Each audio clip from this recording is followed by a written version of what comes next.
Yeah, there's another true story. I have a resident, and not only she doesn't help to cook on Sunday every time thousands of people come, and not only she doesn't help anything, she's old, she hangs around and she says, enough, that's enough, and she goes, that's enough, and she goes, that's enough. She doesn't let people cook at all. Not only she doesn't cook, she stops other people, cooking more, feeding people. That's why I have to always go down and check, but sometimes I can't do it all the time. I'm busy with something. And she always goes around, that's enough. Go la, enough already. Sometimes people don't have enough food, I was so mad sometimes because I keep telling her and she didn't change. I was so mad because people came a long way. It's inside Taiwan, but you have to travel sometimes 6 hours to get there. Yeah, because you have to go to the bus station or you have to go with the tongxiu, you're waiting and traffic, if from the other side of Taiwan come to Miao it also takes a long time. Yeah, 3, 4, 6 hours, depends on where you live, yeah? Sometimes traffic is not convenient, no car, have to go to the bus and wait and all that, yeah, and change to another bus and it takes a long time. Or have to go to a certain area. They have rented the bus and they take it together. And it takes a long time to wait so that all the persons concentrate together and then take the bus. You see, it's a lot of inconvenience for them. With the, all the thorns that you're taking with you, and umbrella and tent and meditation tent and sleeping tent, all kinds of stuff. A lot of things, yeah? And cannot always drive the car up the hill, have to park the car somewhere. They park it all the way, 1-2 kilometers away from the ashram, all the way up. Parking, no space. And inside we rent a lot of place for them to park already. Still not enough space that you could always go up, put all your things out. And they're hungry and tired, eh? And I want them to have a good meal. They come to my home, why not? Yeah? Always, enough, that's enough, that's enough. And some days they really go hungry, So I was so mad, I told her to go home and tell whoever is at home that it's enough. Not here in my house. I'm telling you, some people are so funny. Now we can laugh about it, but I was very frustrated, and angry at that time. Because a lot of people were not fed.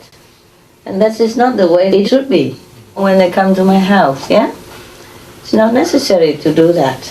No? Is it? No. Yeah, we went early in the morning, we loaded many trucks of food, we brought it home especially for them.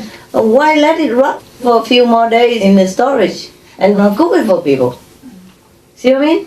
If we don't have enough food, or we forgot, or could not buy, okay, fine, but we have a lot of food. What for keep it there? Huh? Tell me. Okay. You have another song? Yes. What kind? Johann Sebastian Bach Preludium. Wow, I love that. That's my favorite. Sit some more light. Yeah, you're welcome.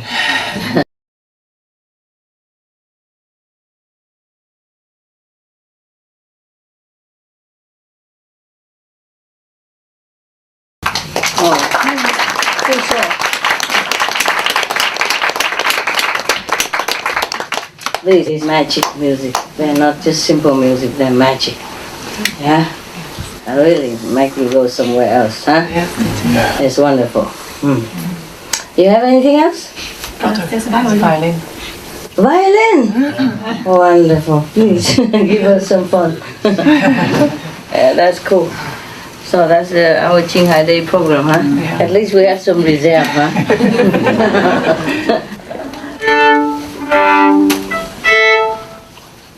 You can accompany him or not? No? No, I don't have the score. Different one, huh? Okay. This is a good one, even though it's so small, but it sounds so real. Yeah. It's cool. How long did you have to practice for this magic music? Not long. Not long?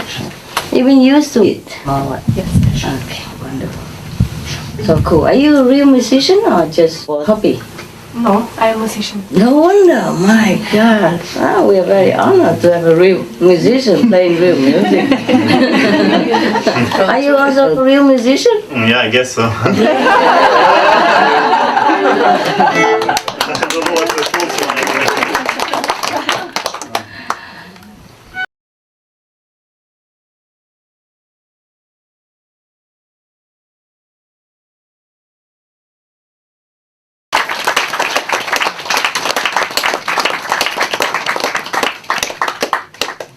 Thank you so much. That's really nice. That is my stuff. Why can't we just stay here and play violin every day? Somebody else will pay 4,000 euros. My God.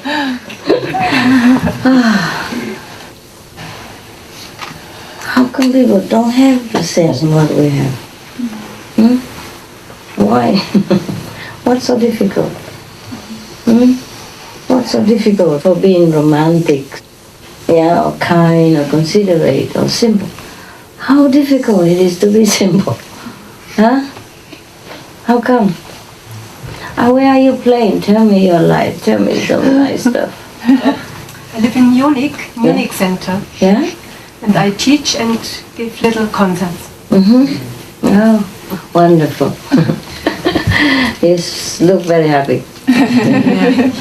Doing what you want. Yeah, I wish I could be like you. Just have the Yamaha, that's it, nobody else. And I'm a student in London. yeah? Yes, I study. Actually, I have done violin degree in Switzerland. Yes, I yeah. learned violin in Switzerland, and now I do opera singing in London. Opera singer! Woo. Give us some. No.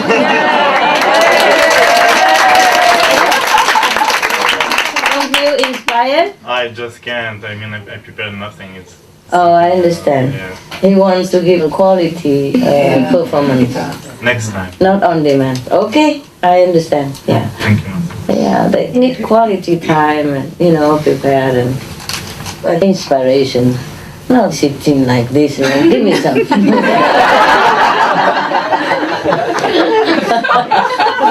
I don't blame you, brother. We don't deserve it. Okay, how well? Anybody else wants to show off your talent? No? That's good. Okay, at least you know you can't. Your ego won't come up then. Is the orange funny or is me? Tastes a little bit. Yeah, it tastes a bit funny. Maybe it's me. No, it's bitter. Shall I get another one? No. I'm just drinking it to cool my temper. Not really enjoying it. It's a job. I'm working. One time I went on retreat, remember, and I drink only one glass of orange juice every day. And it tastes like heaven. And now I could drink as much as I want. It tastes like, I don't want to tell. You want to play more? I have a little minuet from Mozart. Okay, let's have When he was a him. child. Yeah, beautiful. Little Mozart, eh? Yeah. I love Mozart too. I have to find. Yeah, don't worry. He'll be there.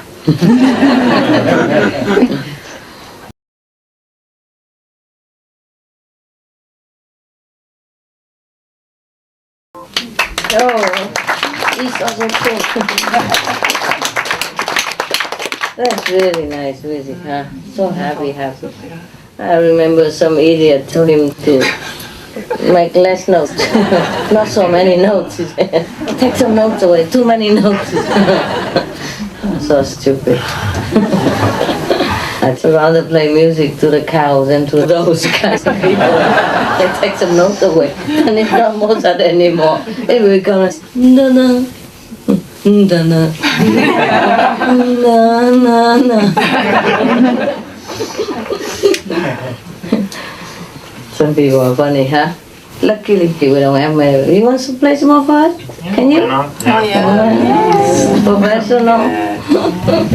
The violin is good for your soul.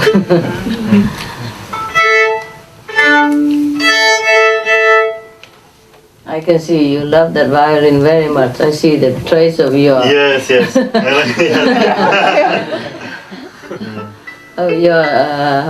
your chin on there. I play some popular Jewish music. Yeah. Yes, why not? Yeah.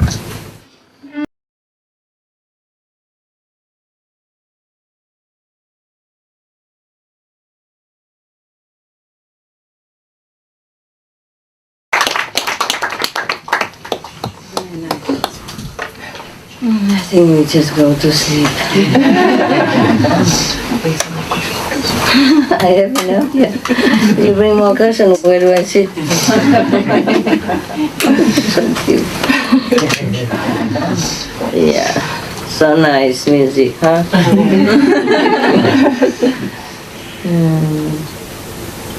I don't always have live music like this, at home. I light a little fire and then I just put the iPod on. Chopin. iPod, Chopin, iPod. Chopin on the go. Pocket Beethoven. And it's still nice, yeah. A small iPod with a little loudspeaker, You flap it up with a book, like that. Yeah. And I light my little fire in my little corner, with a couple of dogs laying around. I lazy around. Sometimes I eat some popcorn. Listen to the music. I don't have live like this. Live is much nicer. What's wrong? You need some tissue? What's wrong with you? Why? Because I like listening happy. Oh, yeah? Why doesn't take much to make me happy? It takes a lot to make me mad. Guys, it's still Qinghai Day. Please eat some more cake.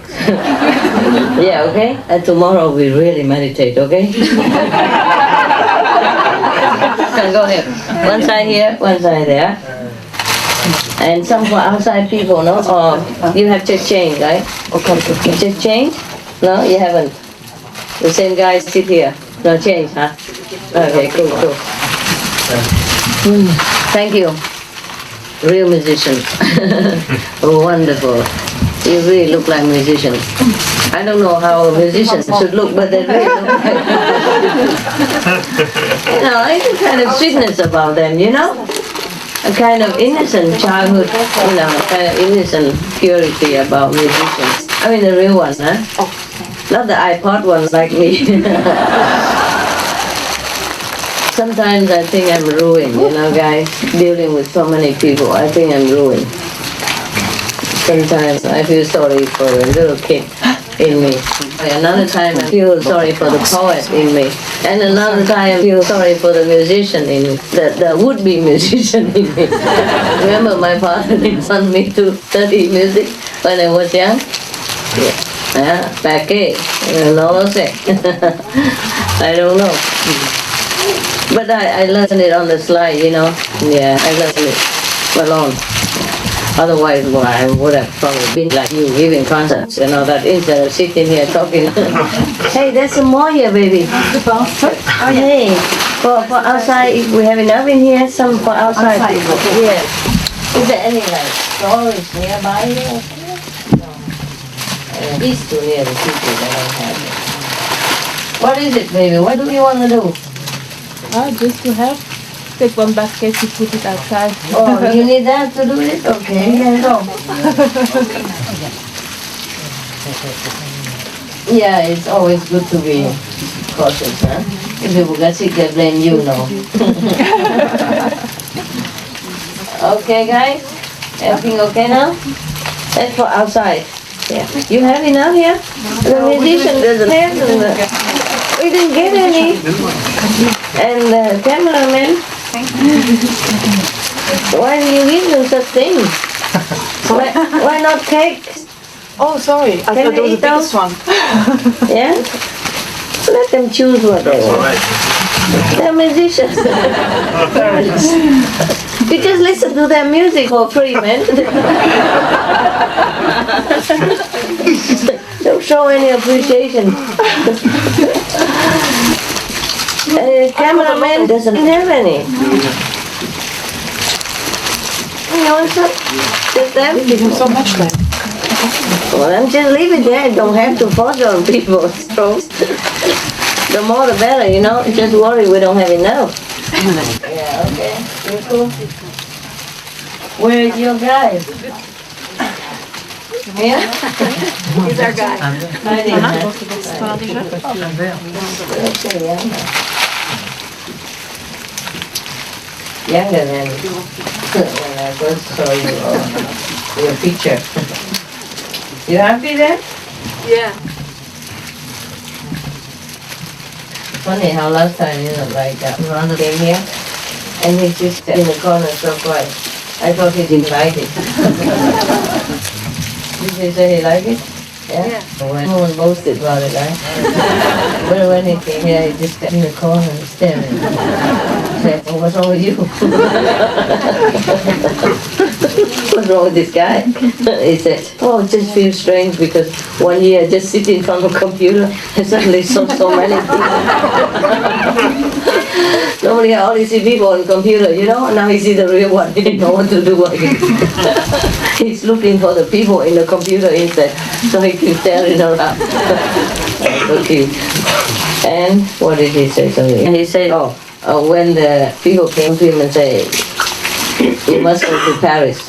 He was so scared, he thought they'd kick him out. So he loves to work there. Yeah. I'm glad, I'm glad that some people love it there. You do, huh? Still, huh? Yeah. Now where else would you go anyway?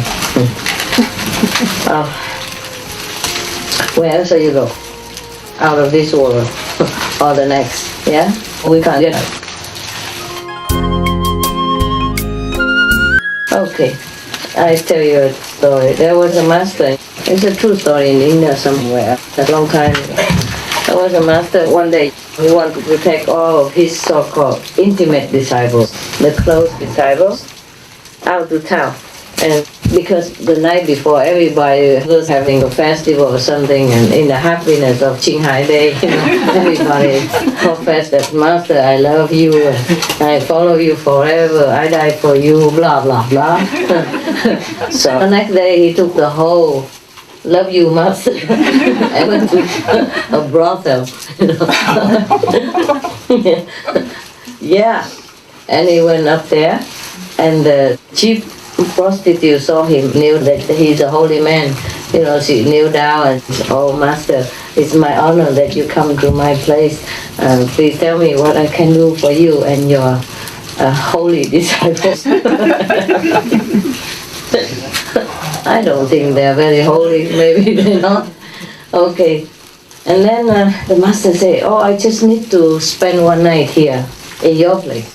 She said, oh, that will be done, Master. Anything else? And also you bring me a plate of vegetables, but cover it. Don't let people see what's in there. I want to eat, but cover vegetarian food, but cover it. And bring me a bottle with syrup, but syrup with color that looks like wine. So a wine bottle but with syrup in it. And then a plate of vegetables, all kinds. Vegetarian dish, cover it. The moment they enter, the whole town already talk. Oh, isn't that Maharaji so-and-so? And look at what he's doing with his Maharaj disciples in this kind of Maharashtra place. They all talk a lot. And all the disciples already felt very, very dishonored. And they were just standing there, you know, standing, talking, didn't know what to do. And the master went upstairs to the chief of the prostitute place, and she was just standing by, and he said, now kindly lend me your bed for tonight and you go sleep downstairs somewhere else. She said, yes, Master, no problem. She left. And then he eats vegetables. He drank his orange juice. And then he went to bed to sleep. The next morning, when he woke up, he came down. All disciples had left, except one. And he said, where's everybody else? They love you to death, Master. Disciples, where is everybody else? The only one and only leftover disciples, they all left the moment you enter the prostitute's room, Master. They all left already. He said, but why? He said, well, the whole town talks about them, about you and about them, like you have a bottle of wine and you cover the meat plate, otherwise why should you cover it? Yeah, because if it's vegetarian, why he has to cover it so secretly? And you have a bottle of wine even, and you go to the room of the prostitute. So they think something's wrong with you. They think you must have fallen, and so they all left you already, Master. I'm so sorry. Anything I can do for you. I'm the only one. So Master said, then why are you not with them? Why are you still here? So he said, Master, I would have left with them, but I wouldn't know where to go. She said, why is that? He said, everywhere I go, you would be there anyway. That means he sees the Master everywhere. So what's the use of running away from him? So then, he chose this one to be his successor, of course, afterward, eh? But I think he tested them too hard, no? If it were me, I wouldn't even go there. I would build one. And make it into an ashram. Yeah, make it into an ashram after the bad ones are gone, huh? And turn them all into disciples, no? Anyway. And there's another testing story that I think I told you already. About the Master who wants to test his gun. No. No? No? Okay, in case I did, you pretend you do not know it and laugh about it. One day, actually, one of the Sikh gurus, yeah? I think this guru Govind Singh, but I'm not sure anymore. This guru, he loved swords. He loved guns and all that stuff. Men's toys.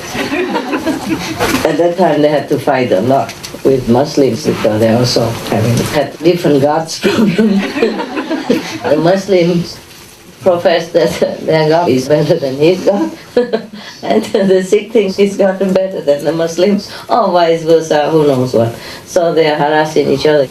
Not really, the Muslims were in power, the government, so they give them a lot of hard time. So he needed guns and horse people and fighting men. At that time it was a bloody time for the Sikh disciples and the masters, and they killed the whole family later on, terrible.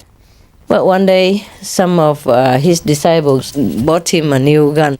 At that time I think they just invented guns, and this is a good gun with no backfire. So he said he wanted to test it. So he said to one of his attendants, the so-called most loyal and always professed Master, you are the best, I follow you forever, blah blah blah.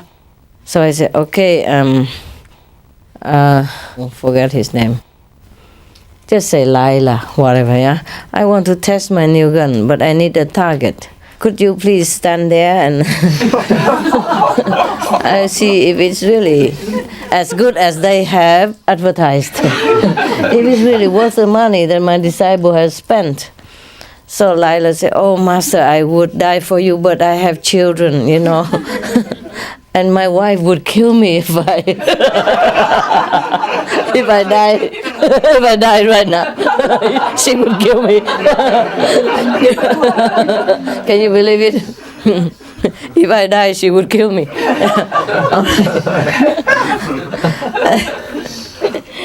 And then the Master said, okay, never mind, I understand. You go into my horse stall, yeah? And ask my servicemen, any of them, to come here so I can use him as a target to test. So Laila went to the horse people stable and conveyed the Guru's message. Oh, they all, 5, 6 of them, all running, came to the Master. One was still combing his hair, the other one was still tied in a turban, the other was still tied in the shoes. We are here, Master, I am here. And the master say again that he wanted to have a target to test his gun. So all of them competed with each other to be the target. They all told the guru that, oh, this guy is very good for the horses. He must be alive to take care of the horse people. And the other one said, no, that guy is better. He specializes in horse nutrition. Without him, the horse people will die. I am better to die. I'm better to be the target. So one after another, they competed with each other to die. So finally, the master said, okay, I pick one of you. They pushed back and forth, so I said, okay, this one go. And then he immediately went out and stood there, smiling. So the guru just shot one time, right at him, but above his head. And then he didn't die anyway. So he said, oh, I was just testing you guys. Why would I want to kill you? And Lila, the most faithful attendant, was very ashamed. And he said, oh, if only I known the guru only wanted to test my faith, I would have stood there. Can you believe? Shameless. These are the stories from the old time, eh? But it's still very modern.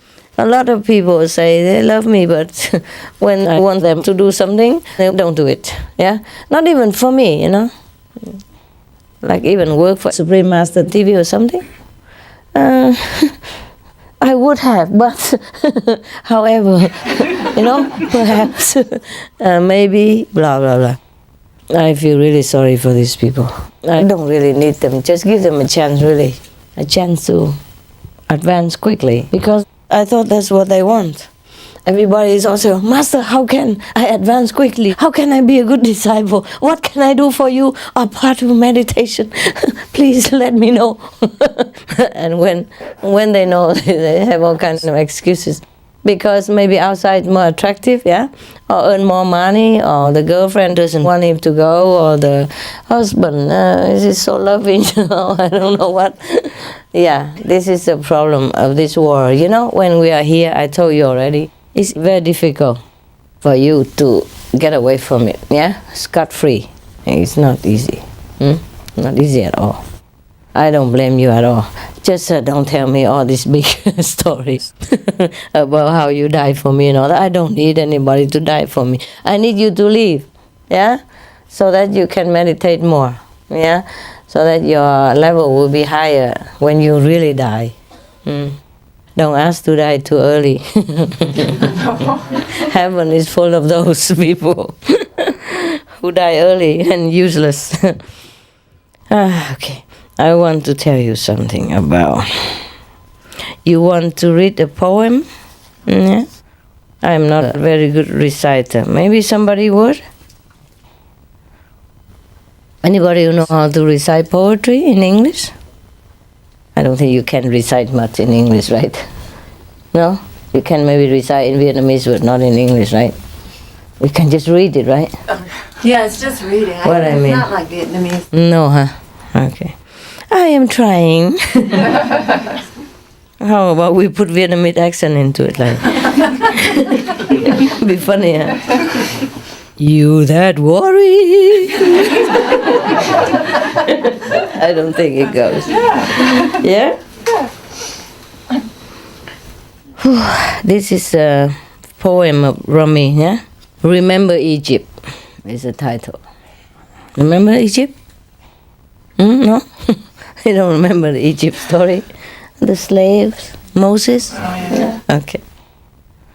You that worry with travel plans, read again the place in the Quran where Moses is taking the Jewish nation out of slavery. You so frantic to have more money. Recall. If you worry about money so much, just try to remember this. That's what he means. Recall what? What they have abandoned to wander in the wilderness. You who feel hurt, remember the pavilions and houses left behind. You that lead the community through difficulties, read about the abundant fountains they walked away from to have freedom.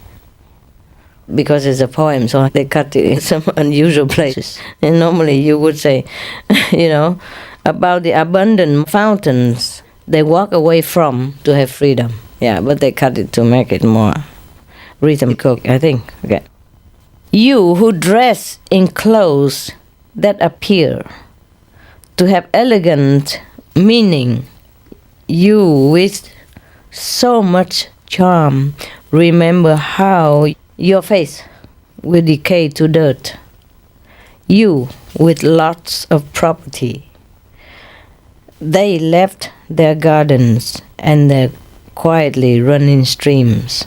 He means the Jewish slaves at that time. Yeah, they had to leave everything to run away from Egypt, following Moses to freedom. So they left everything behind. You who smile at funerals going by, you that love language, measure wind in stanzas and recall the Exodus, the wandering 40-year sacrifice. Measure wind or wind? Maybe wind, huh? Because sacrifice, no? Must be wind. Any glasses? Oh, come on. If you can read, just say can't. Turn around. Huh? Maybe wind, because it said language before. Uh-huh. Like, sometimes when people talk a lot, then they're windy. Yeah, long-winded sentences. It could be that. But I was suspicious because funeral going by, so I thought it's wine, and then Exodus, and then sacrifice. I would do that, but I probably cannot always have it, huh? Okay. So you got it, huh? Yeah. So much for me reciting poetry. He means that whoever worries so much about what am I going to do, where am I going to go, whether I take the airplane or what, and why shouldn't I go to such and such a place, enjoying all that, huh? Yeah. Worry so much. He say you go and read again the place in the Quran, where Moses is taking the Jewish nation out of slavery. And they had to leave behind everything. Yeah, that they had built all that time. During the time they were in Egypt, yeah, they probably built nice houses, made little fountains, quietly running streams. That's why he explained everything. They had to leave everything behind. He says, if you're frantic to have more money, recall what they abandoned to wander in the wilderness. You who feel hurt, remember the pavilions and houses, right? It's very clear, huh? What he probably meant is that it's all dirt anyway. Yeah, whatever we lose today or yesterday is nothing compared to the Jews when they had to lose everything to run away for freedom. And they almost really barely made it, They could barely make it, and they almost got caught back, yeah? Because suddenly the king or whoever was in authority at that time felt sorry to let them free. And then they ran after them, but they were already on the other shore. Yeah, remember the sea that parted. Yeah. Luckily, they still had their lives, eh? But what for anyway? They could forsake everything. This is an interesting story. You know the story, right? They follow Moses to gain their physical freedom because they were slaves in Egypt. Yeah, the whole nation of slaves there. And so the king promised that after they build such and such or something like that, he will let them be free. And he had to keep his promise, so he let them all free, with Moses running away with them. But the king somehow felt sorry, or somebody talked bad, and then he wanted them back.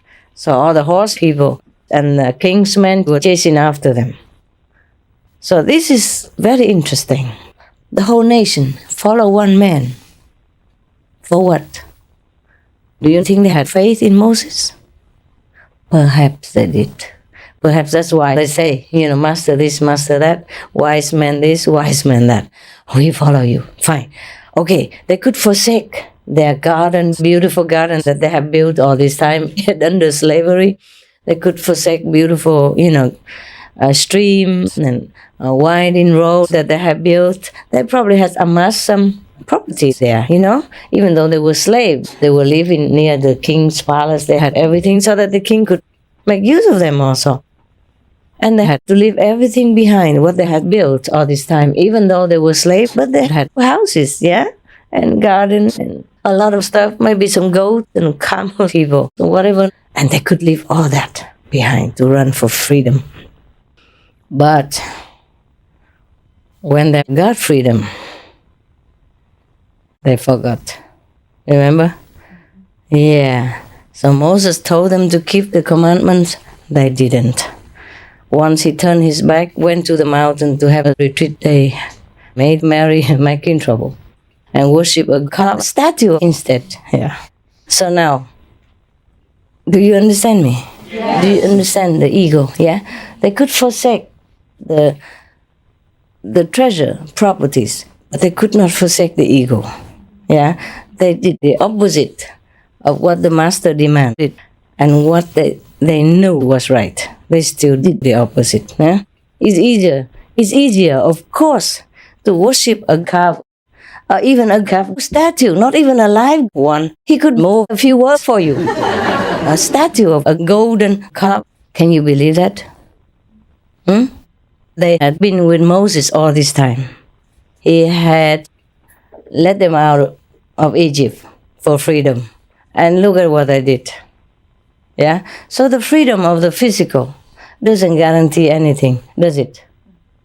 And the fact that you leave all your property behind and come to live with a master or something, that doesn't even guarantee anything, does it? It might look good. It might feel like, oh, you have renounced something, but it might not guarantee anything. I have discovered many people, not many, but some people who left properties and families behind, but take the ego with them, put in his pocket, ties it around his waist, sleep with it, eat with it, walk with it, meditate with it. And I could not make use much of these kinds of people. I could not shape them that much as I wanted, yeah? They are not empty. They are not like a canvas that you could paint something on it. They're full of stuff already. All kinds of paint, everything thrown on it already. You can't make much out of that anymore. So, Rumi, he's very wise. Even he say that maybe in this poem, maybe he tried to teach us the spirit of renunciation. Yeah, like, okay, don't cling too much to our properties. Yeah, look at the story of Egypt. Look at the Jews, what they had to leave behind for freedom. Yeah, he means likewise, we should forsake the body for the spirit, Like, okay, don't cling too much to the material things. Because even, just look at those people, follow their example. But I don't think they are much of an example to follow either. It's easier to forsake material belongings than to forsake the ego, no? That's why the Jews who follow Moses went through danger with him, trusting him completely, forsook everything behind to go with him, still could not leave the ego. That's why they rather worship the golden calf in the master's absence. Why?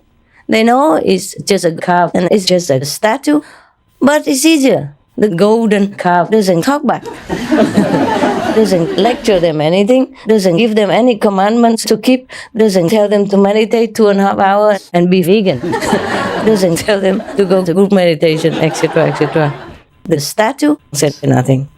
All you do is just go bow to it or just touch it and then get out feeling that, okay, you have done something. See what I mean? Yeah. You see why the people in the world would rather go to some brick temple than go inward. It's easier. Yeah? It's like a walk in the garden. It's a change from your stuffy house. Let's go into some holy place, do something. It's easier than to go inward. So it's easier to worship a calf or a statue than to follow the real teaching of a master. You see that? Yes. They can leave everything behind, but they're not the real spiritual seekers. It's easier to go through some danger, some excitement of danger, nah?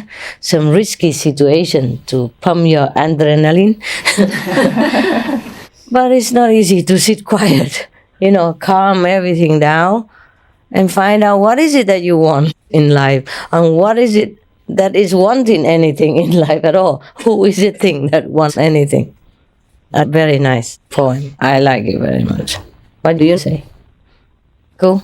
Should we make music out of it? So you like the poem? Yeah? Yes. He means even if you dress in beautiful clothes and feel elegant in it, remember they are dirt, He said, remember, your face will turn into dirt one day. This is a very true thing, yeah. But these things people can forsake. You understand? Even material things, some people can do it, yeah. But to forsake the ego, wow. I have found with all these years of being with people, that's the most difficult thing everybody would ever do. If they can do it or not, But I found out that people who live with me for a while, and I reprimand them, it does help to cut down their ego. And every time I point out their wrongdoing, they do cut down somehow, but it takes so long.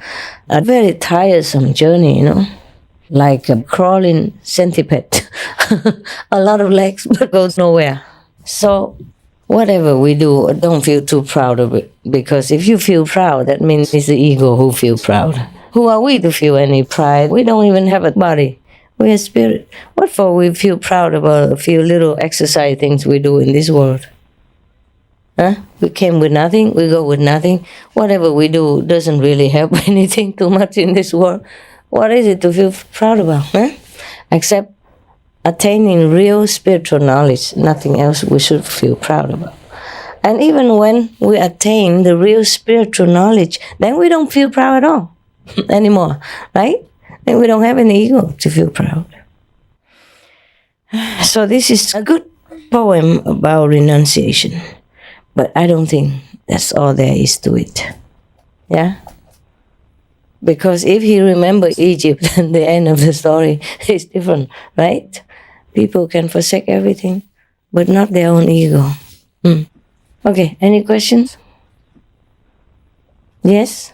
If there's, say, a place or a country where the suffering level is pretty miserable. Yes. Okay.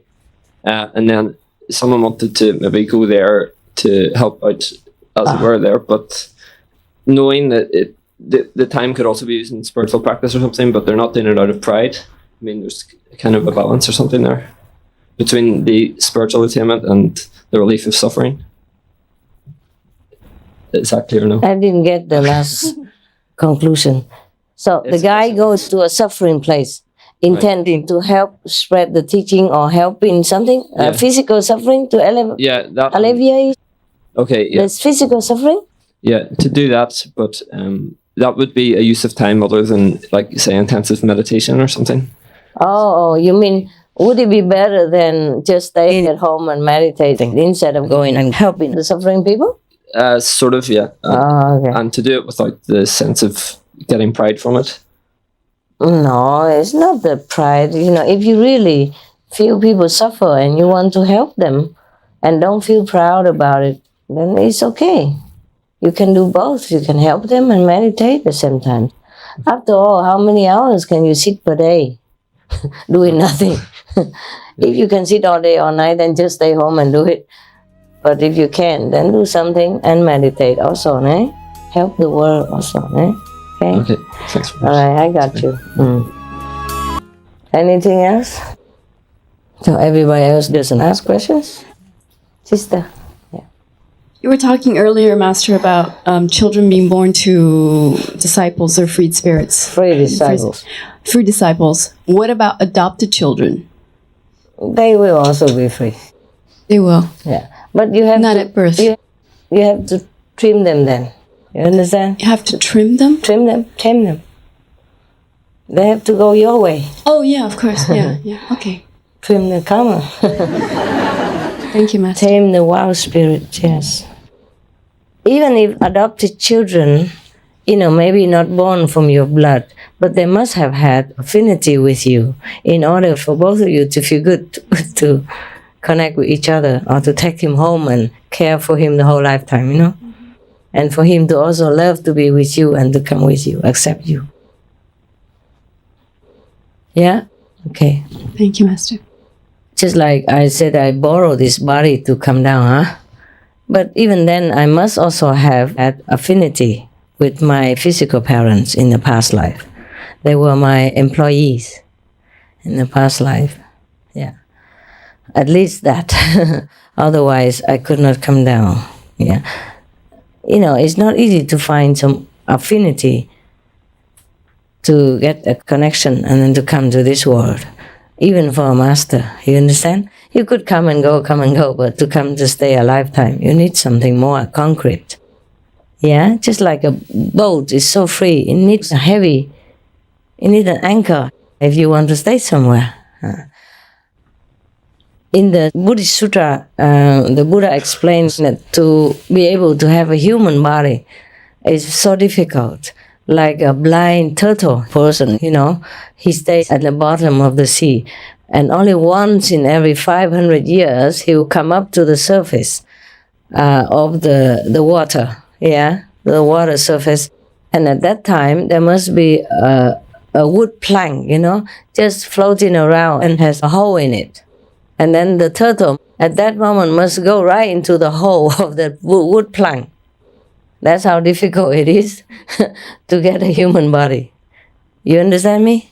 To be born as a human. That's why many souls reincarnate as animal people. They can also do work with it, yeah? It's just not as easy as us. See, we are more equipped. We are more endowed. Yeah. That's why I told you animal and us, and humans, similar. Come. In that case, if, say, a cow has 40% MQ and some humans have 2 to 10%, isn't it better? I mean, I don't want to... Not fair, right? But what I'm saying is, wouldn't it be more noble to be reborn as a cow than a human being? No, it probably is, but then you don't have much chance to be more noble. You have earned a human body in some different cases. You see what I mean? The cow may be no more noble, but he has his own job to do. You're human, you can meet a master, you can practice. That human might have been a tree in a past life. Yeah, due to some grace of some enlightened master, he jumped. He leapfrogged into a human life. Normally it takes many lifetimes more, from mineral to tree and then to animals and then to man. It's the normal evolution, yeah? But sometimes some being can leapfrog into a human being without going through this cycle because of Master's grace. Master's grace is immense. Yeah. So depending on which level they're born, when they take the human body on this lifetime, then they may be at low, medium, or high, depending on... And then they keep, that's a platform, and then they keep going. Yes, that's right. Understand correctly. Yes. The thing is, humans have free will. Even if you're born bad, you're born good, you have free will to continue being good, or change into bad, or change from bad to good. That's a good thing about being human.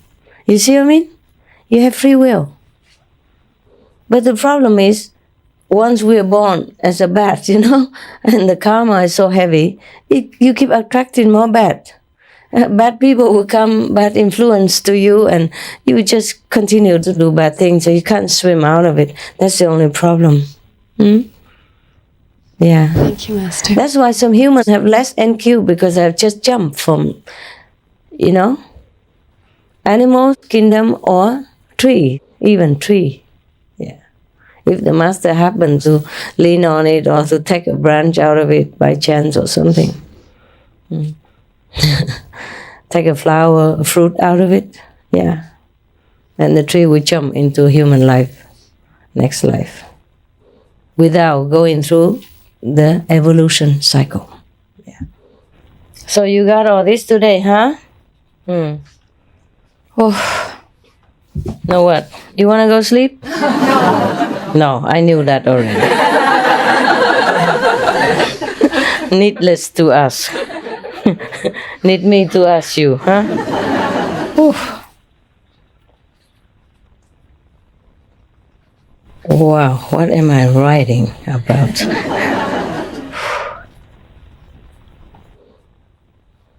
Wow, this heavy stuff, guys. I think maybe we leave it until tomorrow. If I still stay alive, I tell you. Never know, huh? If every day like the last day, no? That'd be the best, nah? I wrote so many things. I think I'm writing about consciousness. Like birth people that were 50% consciousness. But from 0% to 40% consciousness, it's difficult to teach. Né?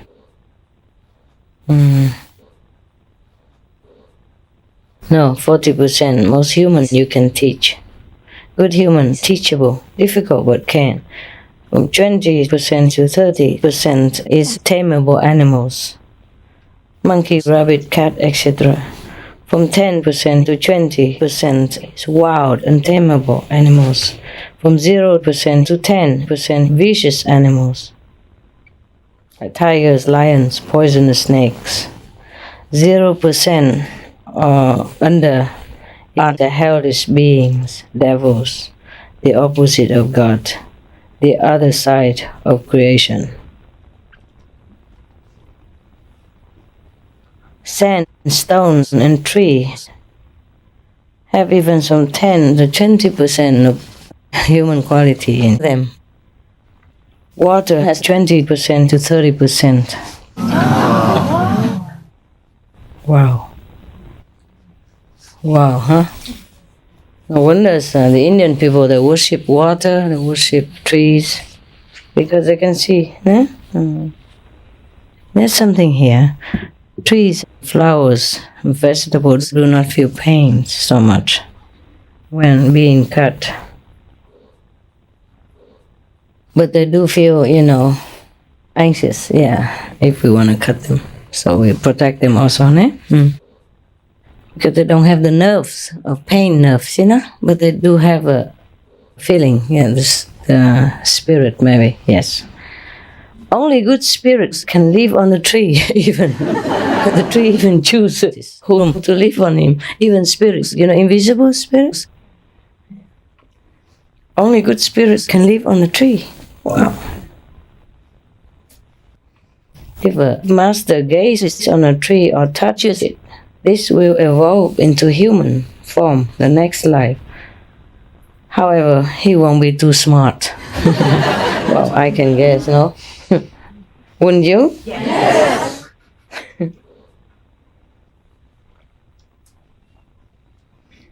Ghosts can be 20% to lower than 10%.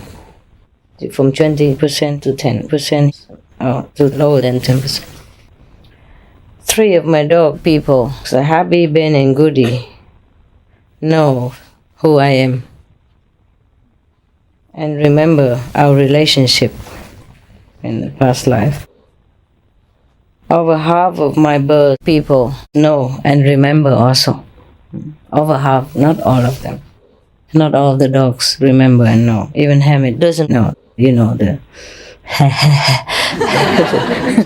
how do you call that guy? The thief. He steals everything to eat. And he even steals it from the mouth of some other dog.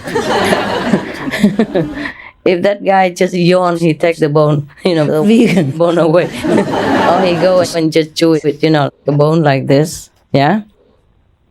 And the dog would chew in one end and he comes and hold on to it. Until the vegan bone easy break, it breaks, then he takes it and goes away. And the guy has just a little, whatever he has bitten off. He just stay there and wait. It doesn't do anything, he just hold on to it. He's so smart, this guy. And if that guy who was chewing the bone and the bone has not broken happens to stand up just to try to get rid of Hamid, so he stand up with his bone and Hamid go over here.